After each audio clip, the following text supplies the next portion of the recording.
धनु राशि, तपाईले आफ्नो राशिको चित्रमा देख्नुभएको होला धनुष बाण लिएको एउटा यस्तो आकृति जसको आधा शरीर घोडा र आधा मानिसको छ। हो, यही हो धनु राशि। यसको अर्थ नै एउटा यस्तो लक्ष्य हो जो कहिले चुक्दैन।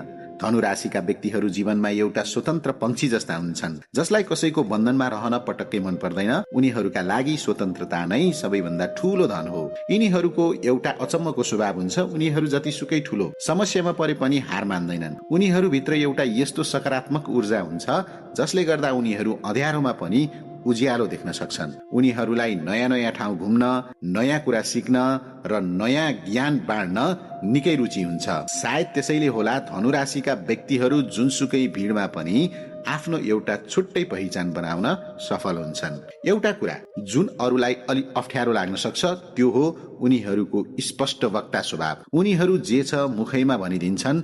झुटो प्रशंसा गर्नु वा कसैको चाकडी गर्नु उनीहरूको शब्दकोशमै हुँदैन।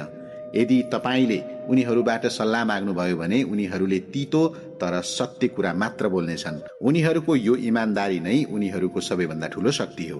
धनु राशिको स्वामी बृहस्पति अर्थात् गुरु हुन्। त्यसैले यिनीहरू स्वभावैले अलि धार्मिक, दार्शनिक र सत्यको खोजीमा लाग्ने खालका हुन्छन्। यिनीहरूलाई अन्याय भएको पटक्कै मन पर्दैन र सधैँ न्यायको पक्षमा उभिन्छन्। कहिलेकाहीँ उनीहरू अलि छिटो निर्णय लिन्छन् जसले गर्दा सानोतिनो समस्या पर्न सक्छ, तर उनीहरूको भाग्यले सधैँ उनीहरूलाई अन्तिम समयमा साथ चाहिँ दिइरहेकै हुन्छ।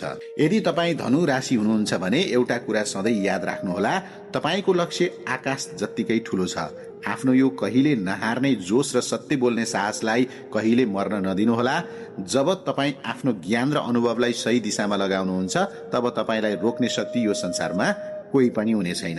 तपाईँको बाणले आफ्नो लक्ष्य पक्का भेट्नेछ। जय श्री राम।